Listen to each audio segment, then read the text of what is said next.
Hello, I'm the Reverend Dr. John C. Dorhauer. I am the General Minister and President of the United Church of Christ.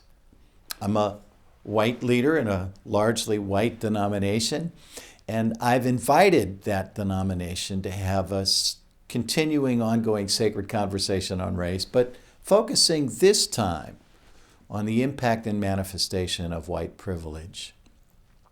I'm calling on spiritual leaders across this country to engage communities in an ongoing sacred conversation on race and focusing on the impact of white privilege. I'm doing this in the context of an America that's growing more and more racially divided.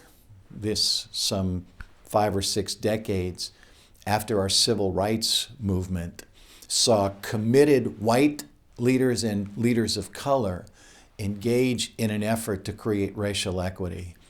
And here we are decades later, having fought that civil rights battle, discovering that the divisions along race in America are as pronounced as they ever have been.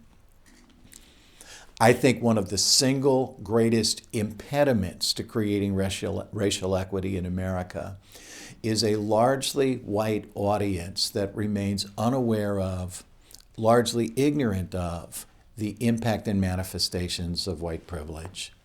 And so we've put a team of authors together to prepare a curriculum that promises to help communities engage in safe, meaningful, substantive, and bold conversations, not just on race, but on privilege.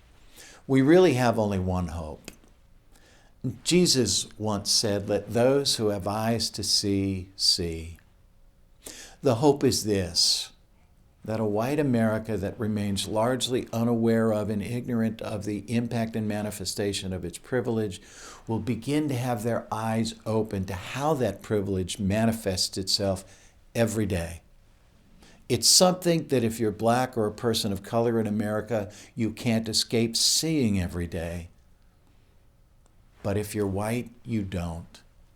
And so our hope and prayer is that those who have eyes to see, see, and that once they see, their investment in this privilege, their investment in this distribution of wealth and power that unfairly benefits and privileges them, they will renew their commitment to racial equity and begin removing themselves as an impediment to racial equity, begin deconstructing and dismantling the systems of privilege that benefit those who are white, and help truly create an America free of race hatred, free of bigotry, and put us all on a pathway towards racial equity. That's the hope. We invite you all to engage in these safe, meaningful, substantive, and bold conversations, not just on race, but on the impact and manifestation of white privilege. Thank you.